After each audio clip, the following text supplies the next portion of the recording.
Bueno, primero agradecer a la Fundación Canarias y sobre todo a Álvaro la posibilidad no solo de estar aquí, sino de estar aquí, de tratar de entender, de pasear, de conocer, de ver estas islas que, si bien son parte de esta Europa de las que nos has estado hablando, son también la parte más al sur de esta Europa, creo, y de alguna manera en medio entre Europa y América, porque fueron colonizados también, fueron derrotados también y luego tuvieron que ayudar a la conquista y a la colonización de otros.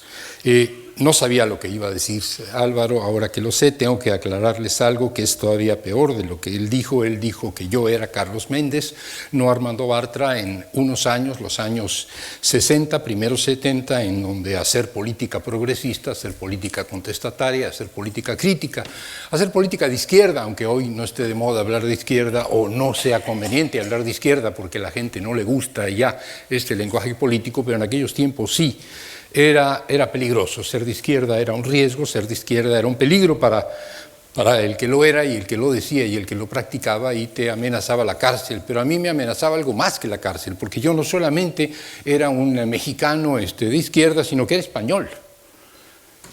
Yo nací en Barcelona y estaba haciendo política en México, y estaba haciendo política en México de izquierda, y esto era doblemente peligroso. Entonces yo era remiso, además, porque no podía venir de este lado del charco, porque me iban a llevar a Melilla o no sé dónde a hacer el servicio militar.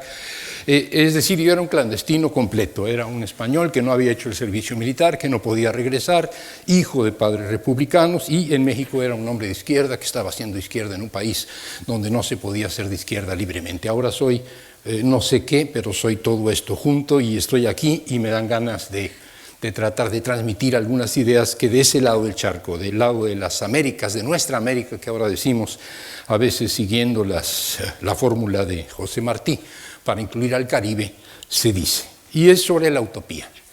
La utopía y la comunidad, ese era el tema. Y en efecto, para mí el tema de la utopía y la comunidad es un tema inseparable. Y voy a tratar de explicarme, y voy a ser quizás anticlimático frente a Owen, que hizo un mitin político aquí y que es muy pertinente que lo haga, pero no es el estilo que yo elegí en este caso. Es contar las relaciones entre la utopía y la comunidad. Y yo quisiera hablar, para simplificar, de 3 encuentros entre la utopía y la comunidad. La primera es que la utopía es siempre la convención, la invención, el sueño de una comunidad diferente, de un modo diferente de vivir, de un etos, de una socialidad distinta. No voy a hablar de Platón, que tenía una utopía de las ideas y que por lo tanto era por definición irrealizable. No voy a hablar de los utopistas renacentistas, que tampoco tenían una vía de realización de su proyecto, eran simples imaginaciones. Hablaré más bien de los utopistas ya de principios del siglo XIX, fines del siglo XVIII, de los llamados utopistas o socialistas utópicos por Marx, por ejemplo, de Saint-Simon, de Owen, de Clavet, de Fourier, del propio Marx o de los anarquistas de Proudhon. Y estos utopistas no pueden hacer otra cosa y no podían hacer otra cosa más que concebir una comunidad ideal. La primera comunidad con la que se encuentran es una comunidad ideal, una comunidad pensada, una comunidad soñada, una comunidad diseñada a veces en el escritorio, concebida a partir de ciertas ideas, una comunidad ideal, una comunidad imaginaria. Y esta comunidad imaginaria la llaman de diferentes maneras, pero ellos sí conciben que puede ser realizada, que puede ser construida en los bordes, en los límites, no necesariamente en las grandes ciudades, no en Londres, no en París. Se va a construir esto en los lugares rurales, quizás en América. Algunos piensan que en América, Owen piensa que en América, Cabet también piensa que en América. Tratan de construir estas comunidades en las orillas. No todos los utopistas creen en esta comunidad imaginada que puede ser construida con ingeniería social.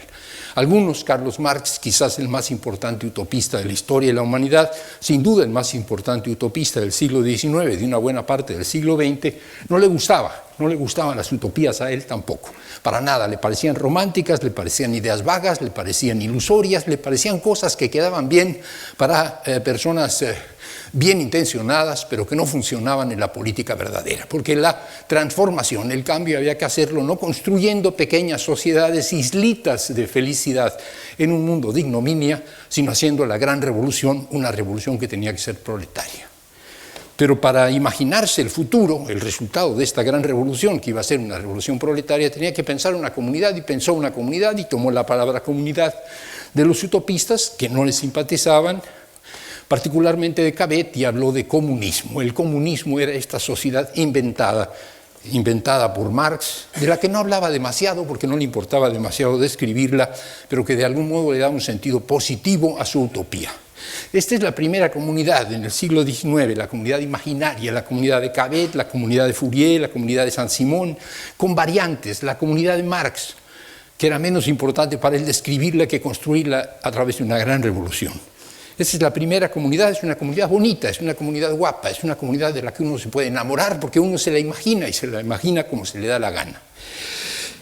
Pero hacia fines del siglo XIX de pronto aparece otra comunidad, una comunidad que no estaba invitada a la fiesta de la comunidad, que no estaba invitada a las utopías, y que era en cierto modo inesperada, siempre había estado ahí, pero no se daban cuenta de que estaba ahí. Y es otro hombre, no un socialista, no un político, un antropólogo, si es que se puede hablar de antropología en ese momento, un etnólogo, un etnohistoriador quizás, Lewis Morgan, estadounidense él, norteamericano, no francés, no inglés, no europeo, que mientras los otros hacían teorías sobre la economía política, hacían teorías sobre la sociedad burguesa, él vivía con los seris, vivía con comunidades indígenas y leía y estudiaba todo lo que encontraba sobre las sociedades anteriores, sobre las viejas sociedades, sobre las sociedades antiguas, sobre las antiguas comunidades. Y no solo hacía eso, no solo hacía trabajo de campo, sino que además estudiaba y leía todo lo que encontraba y se apoyaba en el pensamiento evolucionista, básicamente Darwin, Spencer, Hegel quizás, aunque no creo que él fuera muy dado, y me refiero a Lewis Morgan, a la filosofía. Y finalmente en 1877 produce un mamotreto, produce un libro, todavía se escribían libros, no se bajaba la información de la red, se escribían libros gordos, no se leían en la tablet, sino que se leían en el papel, y se llamaba La Comunidad Primitiva, o La Sociedad Primitiva, o La Sociedad Arcaica, o La Comunidad Arcaica. Un libro de 700 páginas o 500 según la edición. Y el utopista que quedaba, Carlos Marx, ya un poco mayor, en el año de 78, 80, no se sabe exactamente, se topa con Lewis Morgan y se va de espaldas. Porque Morgan le decía lo que Marx necesitaba escuchar.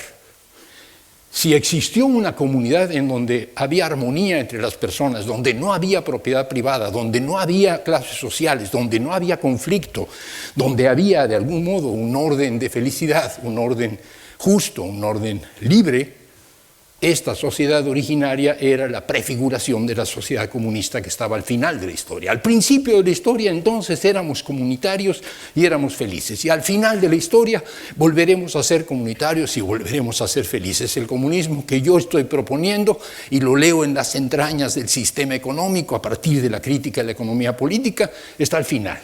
Pero este hombre, este antropólogo, este etnohistoriador, me descubre que al principio hubo comunismo. Si piensan en el paraíso, sí es el paraíso. Fuimos felices, disfrutamos de una naturaleza sin violentarla, éramos armónicos los unos con los otros, o los unos con las otras, o las otras con los unos, pero la propiedad privada vino a pervertirnos, nos expulsaron del paraíso, iniciamos las sociedades de la propiedad, iniciamos las sociedades del lucro, las sociedades del egoísmo, la sociedad capitalista, que es el extremo de estas sociedades del egoísmo, y hemos llegado al punto de no más. Y esto significa la ruptura con el orden de la propiedad privada, la ruptura con el orden de la explotación para el ingreso de nuevo al comunismo. Para quienes sepan algo de dialéctica, y Marx era hegeliano, era perfecto. Tesis, antítesis y síntesis. La tesis, el comunismo primitivo; la antítesis, las sociedades de la propiedad privada; y la síntesis, el comunismo como fase superior. Perfecto, como anillo al dedo, es decir, no se dedicaba a eso, pero podía haber escrito con un ghostwriter el libro de Morgan. Es la segunda comunidad. No es la comunidad inventada, o más bien, no es la comunidad inventada por los utopistas.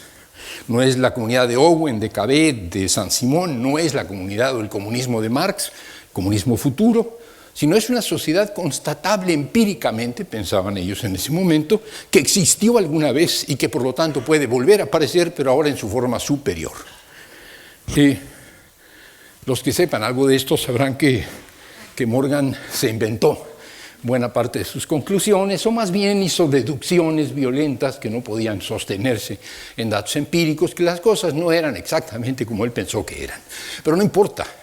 Lo importante es que habían encontrado una segunda comunidad, la comunidad arcaica, la comunidad primitiva, una comunidad que existió, que no existe en nuestros sueños, en nuestras inspiraciones, sino que existió históricamente y que se va a repetir en su forma superior. Y hasta ahí estábamos contentos, los utopistas que quedaban, Marx, Engels, los anarquistas, sin duda los anarquistas y con mucha razón, se apropian de esta idea de comunidad para confirmar que si hubo alguna vez comunismo puede volverlo a ver. Y estaban tranquilos en sus últimos años, en el caso de Marx, ya un hombre viejo y enfermo, cuando toca a su puerta otra comunidad, una tercera comunidad inesperada. También estaba ahí, pero nadie se había dado cuenta. Y esta comunidad no es una comunidad pensada y por lo tanto bonita y elegante, no es tampoco esta comunidad inventada por un etnohistoriador a modo de lo que se quería, sino es la comunidad realmente existente, la comunidad de verdad, la comunidad que existe, las comunidades tal cual, porque aunque no se dieran cuenta estos europeos de aquel entonces, ahora ya se han dado cuenta, creo, aunque no estoy seguro, pero estaban rodeados de comunidades por todos lados.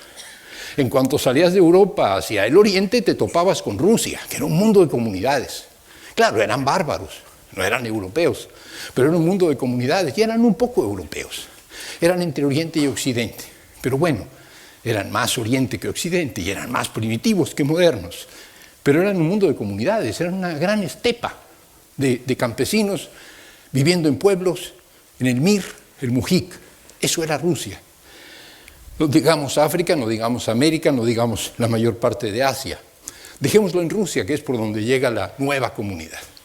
De pronto un día tocan a la puerta de Marx una señora despeinada, piojosa, descalza, sucia, mal vestida, mal hablada, probablemente con aliento alcohólico, y le dice, ¿sabes? Yo soy la comunidad. Y no soy guapa, y no vivo bien, y no seduzco a nadie, pero soy la que existe. Y somos millones, y estamos en el resto del mundo, lo que no se ve desde donde estás tú, lo que no se ve desde Londres, lo que no se ve desde París, lo que no se ve desde Zúrich, lo que no se ve desde Berlín, lo que no se ve de estas grandes ciudades europeas. Somos las comunidades realmente existentes, somos las comunidades de verdad, somos las comunidades en las que viven no 10, no 100, cientos de millones de personas, somos las comunidades en las que vive la mayor parte de la humanidad. Estamos aquí, no en el pasado remoto, no somos arcaicos. Y no somos el futuro, somos el presente. ¿Qué vas a hacer con nosotros? Lo pongo en estos términos porque, de hecho, en estos términos se lo plantean al pobre de Carlos Marx, que podía haber dormido tranquilo en sus últimos años si no le hubieran llegado con esa interrogación. Porque Marx había dicho, y se lo creían muchos, todavía algunos se lo creen, que la única posibilidad de la utopía, que era la comunidad comunista, la comunidad superior, era que se desarrollara el capitalismo debidamente como debe de ser, ¿no? Las fuerzas productivas y todo aquello. Si no hay desarrollo de las fuerzas productivas, ¿cómo va a haber liberación? Si no salimos del viejo régimen comunitario servil, ¿cómo va a haber liberación? Marx había pensado, pues, como muchos siguen pensando, que la posibilidad de resolver los problemas, los grandes problemas de la humanidad, se da en la medida de que los países se desarrollan.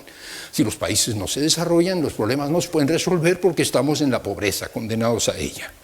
Y en esa pobreza hay comunidades, y esas comunidades llegaban y le decían, somos campesinos de un país campesino que viven en comunidades, que padecen un régimen, el régimen zarista, que es políticamente autoritario, que es económicamente explotador, que es represivo, que es anacrónico, vivimos mal, pasamos hambre y queremos transformar el mundo, queremos cambiar el mundo. Y tenemos una utopía, y nuestra utopía es eso, nuestra comunidad. Queremos que nos dejen vivir en comunidades como las que tenemos. Queremos que nos dejen desarrollar y florecer en esas comunidades.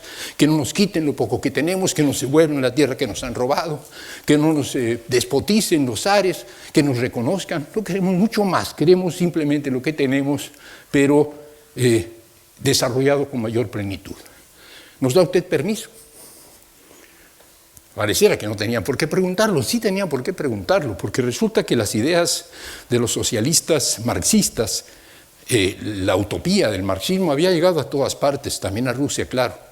Y a los que trataban de hacer un cambio, una transformación desde esa comunidad realmente existente, que era la comunidad campesina rusa, se les decía: ustedes no pueden aspirar a un cambio social radical porque Rusia es un país atrasado, y una de las expresiones del atraso de Rusia es que es un país de comunidades agrarias. Cuando las comunidades agrarias sean disueltas por el desarrollo de una agricultura moderna, cuando la población rural viva en las ciudades, cuando hay una industria en esas ciudades, entonces, cuando todos seamos como los países europeos, podemos aspirar al socialismo, si no, no. Y la pregunta de los revolucionarios rusos era: ¿y si nosotros queremos hacer la revolución, qué?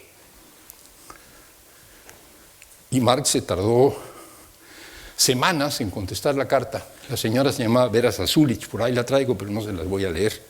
Le decía con mucho respeto: señor Marx, yo sé que es usted una persona muy ocupada, pero nosotros queremos hacer la revolución y los marxistas nos dicen que no se puede porque usted lo dice. Y queremos que usted nos diga si se puede o no se puede. Era ironía, ¿verdad? Y Marx terminó diciendo: sí se puede. Y al carajo con la teoría que yo había sostenido acerca de que el mundo tenía que pasar por el capitalismo y que luego vendría el socialismo. Si ustedes quieren hacer la revolución, háganlas. Y yo veré cómo ajusto mis ideas, y luego se murió y punto. Esta tercera comunidad la planteo en la visión de Marx, de última hora, ¿no? Pero es que estamos rodeados de estas comunidades piojosas, despeinadas, desfajadas, feas, descalzadas, tristes, que además se matan entre sí, que no son dignas de un libro como la comunidad primitiva de Morgan. Pero esas comunidades son lo que tenemos, lo que existe. Y es desde ahí donde la gente quiere luchar, transformar, modificar el mundo. Bueno, estas comunidades que Marx dijo: pues sí, si quieren hacer una revolución, háganla. Después de todo, no me pidan permiso. Hicieron una revolución, 30 y tantos años después, la Revolución Rusa, que fue una revolución de las comunidades.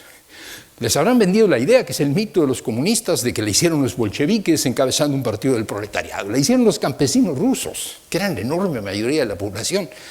No se podía hacer en Rusia una revolución al margen o a las espaldas de los campesinos. Fueron los campesinos, socialmente hablando, la mayoría que encabezó ese proceso, dirigidos políticamente por un partido y por una clase social muy cohesionada que vivía en grandes ciudades.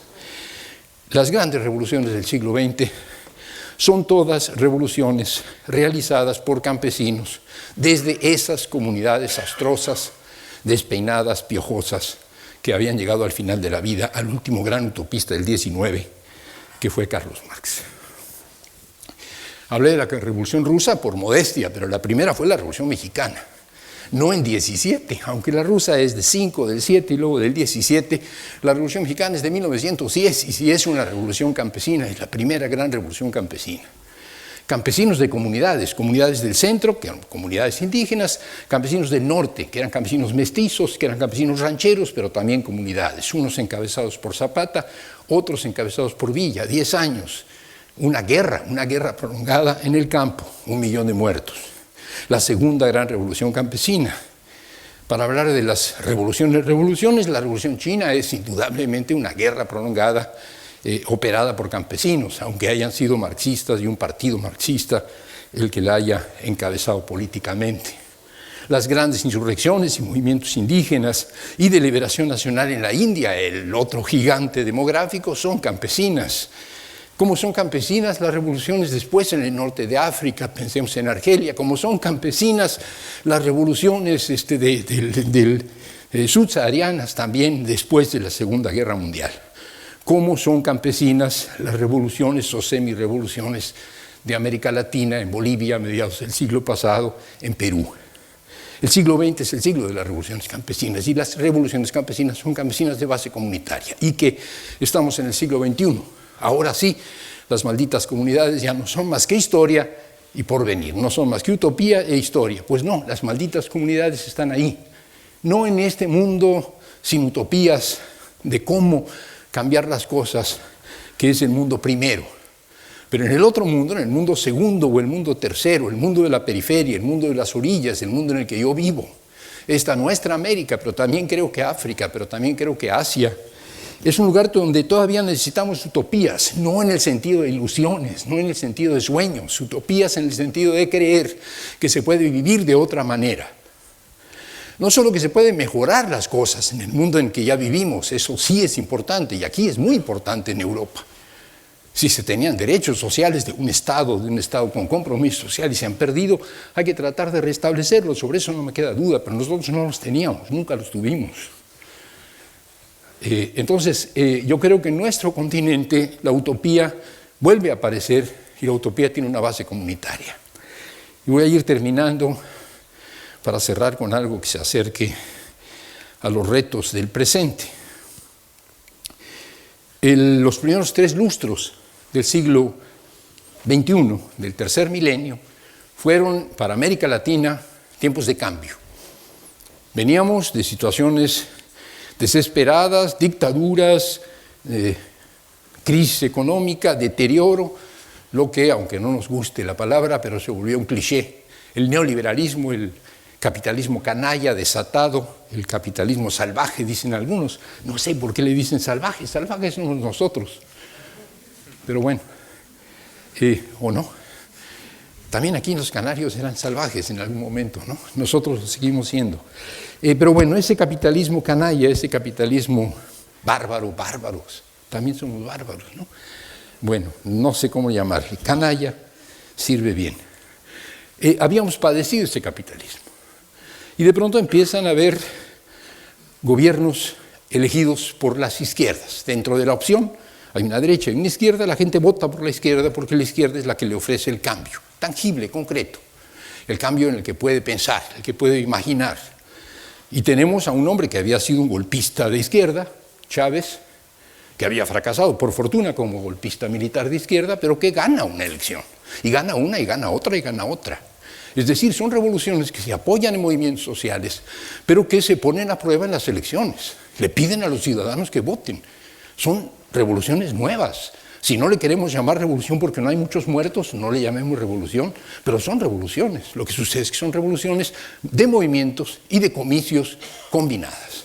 Chávez es el primero, gana la elección en 98, toma posesión en 99 y empieza a gobernar en Venezuela.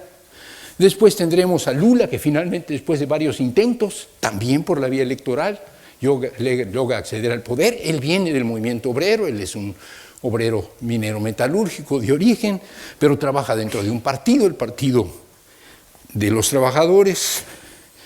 Tenemos a los Kirchner, o a los Kirchner y Fernández, porque Cristina no es Kirchner, sino Fernández, que se eligen y que sacan de algún modo a Argentina del corralito y de la depresión no solo económica, sino política y moral. Y tenemos a Evo Morales, un aymara, en Bolivia, y tenemos a Correa, un tecnócrata de izquierda, no sé exactamente qué sea, en Ecuador. Pero todos ellos antineoliberales, todos ellos opuestos a las fórmulas, a las recetas del Fondo Monetario Internacional, del Banco Mundial. Y por lo tanto, a los dictados del imperio. Y para nosotros el imperio es en serio. El imperio son para México 3.000 kilómetros de frontera y para todos los demás un peso enorme. Y tratan de cambiar el mundo. Y con eso ahora sí voy terminando. Y no lo logran. Porque se impone la realidad, porque se impone el desarrollismo, porque se impone el criterio de que tiene gente muy pobre, que la gente muy pobre quiere salir de pobre, y esto no pasa por otra cosa más que poner en valor los recursos naturales. Y si a alguien no le gusta poner en valor los recursos naturales, pues que siga pobre, porque el único posible mecanismo de recuperación de ingresos para el Estado era poner en valor o seguir poniendo en valor los recursos naturales. Quiero decir, vender petróleo, vender gas, vender cobre, vender minerales ferrosos o no ferrosos, vender productos agrícolas obtenidos en cultivos de plantación de gran escala y con transgénicos, eso. Y con eso, y capturando las rentas, redistribución y mejorar la condición de vida de la gente. La gente mejoró en los últimos 15 años, los primeros 10 de esos 15, significativamente su nivel de vida. No se puede decir en muchos países, no se puede decir del mundo. En esa parte de América Latina, mejoran notablemente las condiciones de empleo, las condiciones de vida, los ingresos, los servicios sociales. Y esto se termina cuando se caen los precios de las commodities, cuando se cae el precio del petróleo, cuando se cae el precio de los metales, cuando se cae el precio también, por ende, porque China se frena en su crecimiento, la demanda de soja, de soya, por mil razones. Y ahora resulta que estos países lo que estaban haciendo era una política extractivista. Si no han oído la expresión, es que no viven en América Latina. Si vivieran en América Latina estarían hartos de oír la expresión. Es decir, construir una economía sobre la base de extraer los productos naturales y valorizarlos, extractivismo, clientelismo, porque esos ingresos se distribuyen en forma de mejorar el nivel de vida de manera, diríamos, asistencial, dicen algunos, y por lo tanto clientelar. Tienes clientelas que votan por ti porque les estás dando dinero.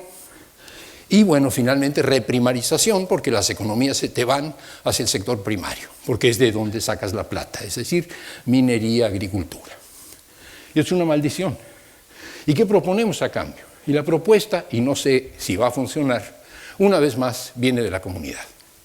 Las comunidades indígenas, ahora sí, porque las comunidades no tienen por qué ser solo comunidades indígenas, en nuestro caso, para la zona andino-amazónica, para el sur de México, Mesoamérica y la zona andino-amazónica son comunidades en gran medida indígenas o mestizas. Esas comunidades lo que plantean es otra cosa. Ellos dicen vivir bien.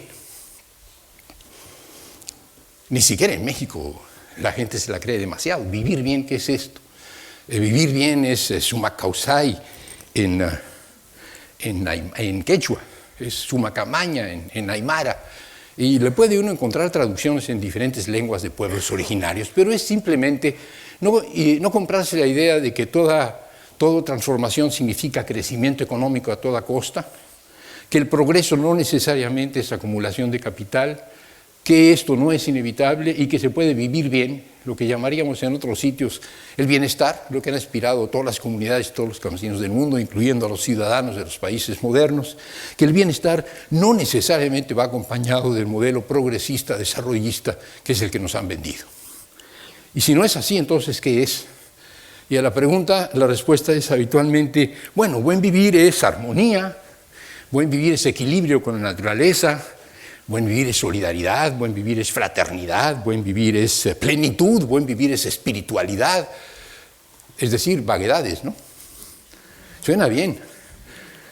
Pero cuando te lo dice alguien que lo cree firmemente y está impregnado de esas ideas, lo escuchas con mucho respeto. Pero pensando un poco no te están diciendo nada, son vaguedades. Son ponerle palabras que vienen del occidente a vivencias que no las puedes traducir en estos términos. Si no es eso, ¿qué es? Y termino con una idea.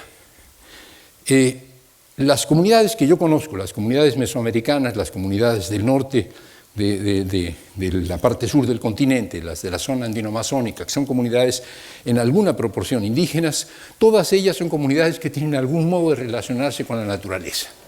No voy a decir armónico, no voy a decir equilibrado, no voy a decir respetuoso. Un modo peculiar que implica forzosamente algún tipo de agricultura, puede ser agricultura, recolección, pesca, caza, pero algún tipo de agricultura que es una agricultura de policultivo. No es la agricultura especializada, no es la agricultura de hacer una sola cosa, de sembrar una sola cosa, de dedicarse a una sola cosa, de hacerla bien y por lo tanto poder competir, sino una agricultura diversificada, una agricultura plural. En el caso de la parte mesoamericana, el nombre puede variar. En otros sitios le llamamos milpa. Milpa es en náhuatl una siembra. La milpa es una siembra que tiene maíz. Ustedes conocen el maíz porque aquí se siembra y se come. Pero que tiene también frijol, es decir, que tiene alguna alubia de color negro. Que tiene también calabaza. Que tiene también picante, chile. Es decir, algún tipo de condimento, que tiene también hierbas que se consienten, que se siembran o no se siembran, que tiene también chayote, que tiene también árboles frutales, que tiene también algunos cactus y otras plantas. Pueden llegar a ser 200. Esto es lo que combina en una sola plantación, en una sola milpa, un campesino. ¿Por qué lo hace? Bueno, el maíz no es como el trigo. Si uno tira semillas de trigo en un lugar adecuado, crece el trigo, unos junto a otros, juntitos.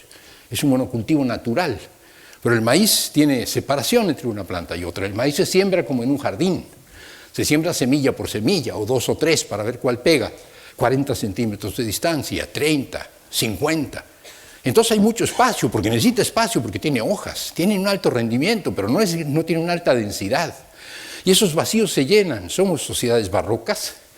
No permitimos el vacío se llena. ¿Con qué se llena? Con frijol. Frijol es trepador, no todos, pero muchas veces es trepador.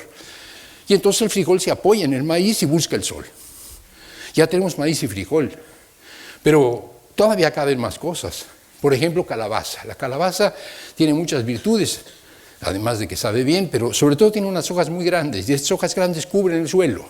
Y este suelo cubierto de hojas de calabaza no permite que crezcan otras plantas que sí compiten con el maíz, con el frijol y con la calabaza. Mantiene fuera, o en parte fuera, la mala hierba. Pero además estas hojas tapan el suelo, y esta cubierta del suelo mantiene la humedad. El campesino que no siembra calabaza, en una sequía prolongada, en un veranillo que dicen, supongo que aquí igual, se le pierde la cosecha. El que tiene calabaza es más probable que conserve la humedad.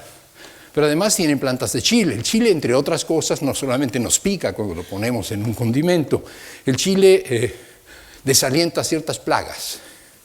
Y esta combinación es una combinación terriblemente virtuosa. Voy a un punto, solo uno, y ya, ahora sí, honestamente, para terminar. Ustedes sabrán, y si no lo saben, pueden aprenderlo, que el maíz es un cereal. Y los cereales requieren nitrógeno que extraen del suelo. Y el frijol es una leguminosa, y las leguminosas fijan nitrógeno. Pues resulta que la combinación de una leguminosa y un cereal mantiene hasta cierto punto, tampoco es magia, cierto equilibrio en términos de nitrógeno en el suelo. Uno lo fija y la otra lo retira. Y si no queremos, podemos hacerlo en sucesión, es decir, rotación de cultivos. Pero es bueno meter un cereal y una leguminosa. Esto lo inventaron hace 7.000 años o 6.000 años. Esto es hacer milpa. Y dije hacer milpa porque los campesinos no dicen voy a sembrar milpa, voy a cultivar milpa. Dicen voy a hacer milpa. Hacer milpa es un modo de vida, no es un modo de cultivo. Uno hace milpa cuando va al mercado, con lo que uno tiene, quesos o granos o lo que ha cultivado. Uno hace milpa cuando hace las fiestas del pueblo. Uno hace milpa cuando va a una asamblea del pueblo. Y con esto ahora sí voy a terminar. ¿Por qué? Porque en una asamblea del pueblo van los diversos. En una asamblea del pueblo va el que es agricultor y el que es ganadero, y a lo mejor las vacas del ganadero se meten en el campo del agricultor y no se llevan bien y se dan de golpes, y tienen razón. Pero llega el comerciante, pero llega el maestro, pero llega el cura, si hay cura en el pueblo, pero llegan las mujeres que no piensan igual y que la ven de otra manera, pero llegan los jóvenes a veces, no siempre, por desgracia. Van todos, y son diversos. Son calabazas y chiles y frijol, todos juntos. Y llegan en desacuerdo, porque si no, no se reúnen. Y tienen que salir de acuerdo. Y no es un problema de si los del PSOE se ponen o no se ponen de acuerdo con los de Podemos, y los de Podemos aceptan o no aceptan en la misma alianza a los de Ciudadanos. Es un problema de que todos tienen que buscar el consenso. Porque no han pasado por una elección. No estoy diciendo que todo el mundo va a funcionar así. Que en este caso funciona así. No han pasado por una elección. Y lo que buscan no es formar mayorías para aplastar a la minoría, lo que buscan es llegar a un resultado consensual. Es decir, la aportación de todos y de cada uno en diferentes proporciones construye una idea común. Y a veces se llevan unas horas, a veces se llevan una mañana, a veces se llevan una mañana y una tarde, y a veces se llevan varios días. Y los que no somos de ahí estamos hartos y nos vamos. Y les decimos, ¿no han aprendido ustedes a votar? Sí, aprendimos a votar y no queremos llegar a un consenso. A ver si me explico. Esto es hacer milpa. ¿Funciona escalándolo? No. No podemos organizar un país con asambleas, ¿no? No podemos hacer en la plaza central de nuestro país una reunión de todos los mexicanos para que busquen por consenso las soluciones. Evidentemente no. Lo que hay es un paradigma diferente. Lo que hay es un modo de pensar diferente, lo cual es un modo de vivir diferente. Creemos y esperamos, y por eso somos optimistas, que existe una reserva de utopía, que existe un modo diferente de vivir, de pensar, en este modo diferente de vivir y de pensar, y no es por quedar bien. La cosmovisión de las mujeres y de las mujeres del campo, que es bastante diferente de la de los varones, tiene un peso significativo. Y ahora ya no se puede pasar sin ellas. Y esto nos hace pensar que quizás estas experiencias progresistas de Colombia, de Bolivia, de Ecuador, de Venezuela, de Brasil, de Argentina. Olvidé a Pepe Mujica, olvidé a Paraguay, y no hay que olvidar, pues es el único que se salva, a menos que descubramos que tiene otra perra con 4 patas, pero creo que no. No sé si saben lo de la perra, porque además tiene un Mercedes-Benz, aparte del Volkswagen. Espero que no. Pero que estos gobiernos que no han resultado muy alternativos y que han hecho más o menos lo mismo, pero con cierto sentido social, encuentren una inspiración en algo diferente. Y este algo diferente es que la gente de campo, sobre todo, vive todavía en comunidad y que en esta comunidad hay mucho que aprender. Gracias.